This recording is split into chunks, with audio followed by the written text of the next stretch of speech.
എത്തുമ്പോൾ മറ്റു ചില വാർത്തകളിലേക്ക് കൂടിയാണ്. ശബരി റെയിൽ പദ്ധതി ഇനി മുടങ്ങില്ലെന്ന് കേന്ദ്ര സംസ്ഥാന സർക്കാരുകൾ ഹൈക്കോടതിയെ അറിയിച്ചിരിക്കുന്നു. പദ്ധതി എത്രയും വേഗം പൂർത്തീകരിക്കുമെന്ന് റെയിൽവേയും റെയിൽവേ ബോർഡും ഉറപ്പു നൽകി സ്ഥലമെടുപ്പ് നടപടികൾ വേഗത്തിലാക്കുമെന്ന് സംസ്ഥാന സർക്കാരും അറിയിച്ചിരിക്കുകയാണ്. ബിനിൽ വിവരങ്ങളും അയച്ചിരുന്നു. ബിനിൽ, സ്ഥലമെടുപ്പ് തുടങ്ങി പലപ്പോഴായി പലകുരു നിലച്ചുപോയിട്ടുള്ള പദ്ധതിയാണ്. ഇനി എന്തൊക്കെ ഉറപ്പുകളാണ് ഇപ്പോൾ എല്ലാവരും കോടതിയെ അറിയിക്കുന്നത്?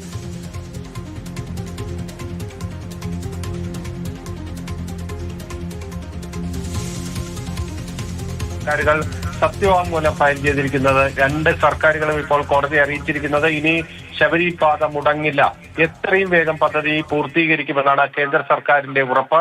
അതോടൊപ്പം തന്നെ സംസ്ഥാന സർക്കാർ ഇന്ന് കോടതി അറിയിച്ചത് സ്ഥലമെടുപ്പ് നടപടികൾ വേഗത്തിലാകും. കേന്ദ്ര സർക്കാരുമായി യോജിച്ചുകൊണ്ട് എല്ലാ നടപടികളും വേഗത്തിലാക്കുകയാണ് എന്നാണ് സംസ്ഥാന സർക്കാർ ഹൈക്കോടതിയെ അറിയിച്ചിരിക്കുന്നത്. അപ്പോൾ ഹൈക്കോടതിയുടെ ഭാഗത്ത് നിന്ന് വന്ന ഒരു പ്രതികരണം, ഇനി ശബരി റെയിൽപാത ഒരു കോൾഡ് സ്റ്റോറേജിലേക്ക് പോകരുത്.